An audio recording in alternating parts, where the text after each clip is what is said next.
केंद्र सरकार का फैसला अब 18 नहीं, कम से कम 21 साल की उम्र में होगी लड़कियों की शादी। जानिए क्या कहता है कानून जंजवार न्यूज पर। नमस्कार, मैं हूं अभिलाषा सचान। महिलाओं के लिए शादी की न्यूनतम उम्र को 18 से बढ़ाकर अब 21 साल कर दिया गया है और ये प्रस्ताव केंद्रीय कैबिनेट ने मंजूर भी कर लिया है। प्रधानमंत्री नरेंद्र मोदी ने 15 अगस्त सन 2020 को इस प्रस्ताव की घोषणा करते हुए इसकी जानकारी दी थी।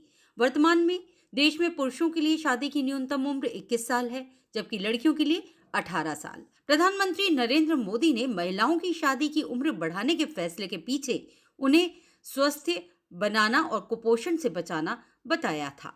साथ ही सरकार शादी की उम्र बढ़ाकर महिलाओं के साथ कम उम्र में मां बनने से उनका जो स्वास्थ्य पे दुष्प्रभाव पड़ते थे, कुप्रभाव पड़ते थे, उन्हें भी रोकना चाहती थी। इसी मामले में टास्क फोर्स गठित किए जाने के बारे में वित्त मंत्री निर्मला सीतारमण ने सन 2020-21 के अपने बजट भाषण में भी ये बात कही थी कि 1978 में शारदा एक्ट 1929 में बदलाव करते हुए महिलाओं की शादी की उम्र 15 से बढ़ाकर 21 वर्ष की गई थी। उन्होंने महिलाओं की शादी की उम्र को बढ़ाने के हालिया प्रस्ताव की वजह बताते हुए कहा था कि अब भारत जब तरक्की कर रहा है तो महिलाओं के लिए ऊंची शिक्षा हासिल करने और करियर बनाने के भी अवसर बढ़ गए हैं।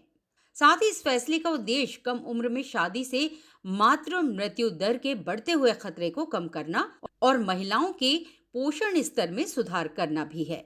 सीतारमण ने यह भी कहा कि इस पूरे मुद्दे को एक लड़की के मां बनने की उम्र में प्रवेश के नजरिए से भी देखा जाना चाहिए। तो क्या है ये मौजूदा नया कानून जिसमें 18 से बढ़ाकर 21 की ये उम्र तय की गई है लड़कियों की शादी की, मैं आपको यहाँ बताती हूँ।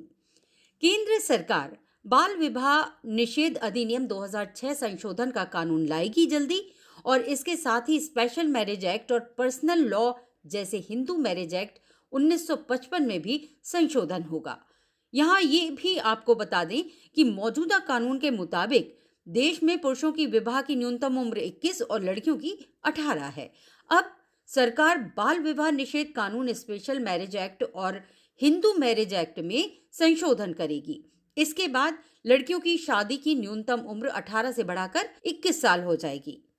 आपको हम ये भी यहाँ पर बताना चाहेंगे कि Indian Christian marriage act 1872, Parsi marriage and divorce act 1936, special marriage act 1954 और हिंदू मैरिज एक्ट 1955 सभी के अनुसार शादी के लिए लड़के की उम्र 21 साल और लड़की की 18 वर्ष होनी चाहिए। इसमें धर्म के हिसाब से कोई बदलाव या छूट नहीं दी गई है। फिलहाल बाल विवाह निषेध अधिनियम 2006 लागू है, जिसके मुताबिक 21 और 18 साल से पहले लड़के और लड़की की शादी को बाल विवाह माना जाएगा। ऐसा करने और करवाने पर 2 साल की जेल और 1 लाख रुपए तक जुर्माना हो सकता है।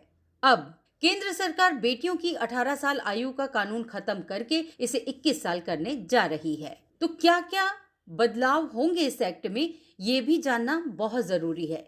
महिलाओं की शादी की उम्र बढ़ाने के लिए सरकार हिंदू मैरिज एक्ट 1955 के सेक्शन 5(3), स्पेशल मैरिज एक्ट 1954 और बाल विवाह निषेध एक्ट 2006 में बदलाव करेगी। इन तीनों में ही सहमति से महिलाओं के लिए विवाह की न्यूनतम उम्र 18 और पुरुषों के लिए 21 साल होने का जिक्र किया गया है। महिलाओं की शादी की उम्र बढ़ाए जाने के बाद इसके समाज पर पड़ने वाले प्रभाव को लेकर भी चर्चाएं जगह जगह शुरू हो चुकी हैं। कई लोगों के मन में ये सवाल है कि देश में बालिग होने की उम्र 18 साल है और अगर कोई महिला 18 साल से ज्यादा और 21 साल से कम उम्र में शादी करती है तो क्या उसकी शादी वैध मानी जाएगी? वाकई में सवाल तो बड़ा है। दूसरा सवाल ये भी है कि अगर 18 साल से अधिक लेकिन 21 साल से कम उम्र की महिलाएं सहमति से संबंध बनाती हैं तो क्या विवाह के लिए प्रस्तावित उम्र यानी 21 से कम होना ऐसे करने पर उनके साथी पर रेप की धाराएं लगाएगा? ये सब सवालों के जवाब आप भी जरूर जानना चाहेंगे, तो मैं आपको यहाँ बताना चाहूंगी इसी नियम के परिप्रेक्ष्य में कि अगर कोई महिला 18 वर्ष की होने या बालिग होने पर और शादी की उम्र यानी 21 वर्ष से कम होने से पहले ही अपनी सहमति से संबंध बनाती है तो क्या होगा।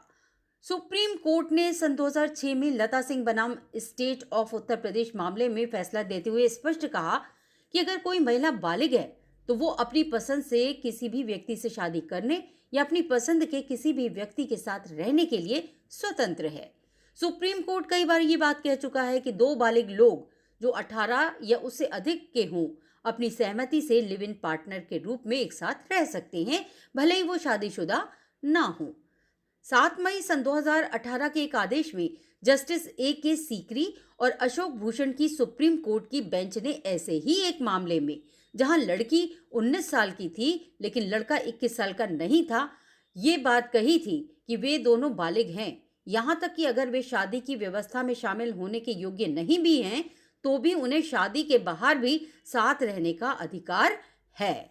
पसंद की आजादी लड़की की होगी कि वो किसके साथ रहना चाहती है। ये एक बहुत इंपॉर्टेंट बात है। लिव इन रिलेशनशिप को घरेलू हिंसा से महिलाओं के संरक्षण अधिनियम के तहत भी मान्यता मिल चुकी है। इन नियमों से ये स्पष्ट है कि भले ही महिलाओं की शादी की उम्र बढ़ाकर 21 वर्ष कर दी जाए, लेकिन तब भी किसी महिला को 18 वर्ष का होने यानी बालिग होने पर शादी के बिना भी अपनी सहमति से संबंध बनाने या लिव इन पार्टनर के रूप में साथ रहने का अधिकार होगा। अब बात आती है कि अगर लड़की और लड़का दोनों 18 साल से कम उम्र के हैं, तब तो भाई बाल विवाह प्रतिषेध अधिनियम 2006 की धारा 3 के मुताबिक अगर लड़का और लड़की दोनों नाबालिग हैं यानी 18 साल से कम उम्र के हैं, तो बाल विवाह प्रतिषेध अधिनियम 2006 के मुताबिक बाल विवाह को शून्य माना जाएगा। अब दूसरा सवाल यह भी है कि अगर लड़की 18 साल से कम की हो और लड़का 18 साल से अधिक का हो, तब क्या होगा? तो भाई अगर लड़का 18 साल से अधिक और लड़की 18 साल से कम की है, तो भी बाल विवाह होने के कारण इसे शून्य माना जाएगा। और ऐसे मामलों में अगर लड़की शिकायत करती है तो लड़के को 2 साल की जेल भी हो सकती है। अब तीसरा सवाल और है कि अगर लड़की 18 से कम की हो और लड़का 18 साल से ज्यादा का हो, तब क्या होगा? अगर लड़का 21 साल या उससे अधिक का हो यानी शादी की उम्र के कानूनी रूप से योग्य हो, लेकिन लड़की 18 साल से कम उम्र की हो, तो इस स्थिति में भी एक के बालक होने की वजह से इसे बाल विवाह ही माना जाएगा और शादी को शून्य माना जाएगा। इस सिचुएशन में भी लड़की शिकायत अगर करती है तो लड़के को 2 साल की जेल हो सकती है। लेकिन इन सब के परे हमें सोचना और जानना ये होगा कि अगर लड़की की उम्र वाकई में 21 साल होती है तो वो शारीरिक रूप से स्ट्रांग होगी, मानसिक रूप से भी वो अपने आप को तैयार कर सकेगी एक नए परिवार का नया अंग बनने के लिए, क्योंकि उसके ऊपर तो आने वाले भविष्य की जिम्मेदारियां भी होंगी। उसको अपने साथ साथ अपने पूरे परिवार को भी संभालना होगा, साधना होगा, देखना होगा। बावजूद इसके कि ये नया आदेश कौन कौन से और नया नियम लाएगा, इस पर चर्चा होती ही रहेगी। लेकिन फिर भी हम ये कहेंगे कि आजकल जिस तरह से उच्च शिक्षा की बात होती है, तो शिक्षा का स्तर इतना हो गया है कि जहां एक समय में 5 साल में व्यक्ति केजी या पहली क्लास पढ़ा करता था, आज वो अभी प्ले सेंटर से लेके लोअर केजी, अपर केजी, फिर केजी, फिर फर्स्ट, इतनी कक्षाएं हो गई हैं कि 4-5 साल तो उसके यूं ही निकल जाते हैं। ऐसे में वो तो इंटर भी पास नहीं कर पाती, तो शादी कहाँ से करके अपनी जिम्मेदारियों को संभाल पाएगी भला? इसके बारे में सोच विचार हमें और आपको भी करना बहुत ज़रूरी है, क्योंकि लड़कियां किसी गैर की नहीं, हमारे अपने ही परिवार का अंश होती हैं और एक नहीं 2-2 परिवारों की जननी होती हैं। एक तो अपना वंश चलाने के लिए पुत्र की उत्पत्ति करती हैं, वहीं दूसरे का वंश चलाने के लिए पुत्री की उत्पत्ति भी करती हैं।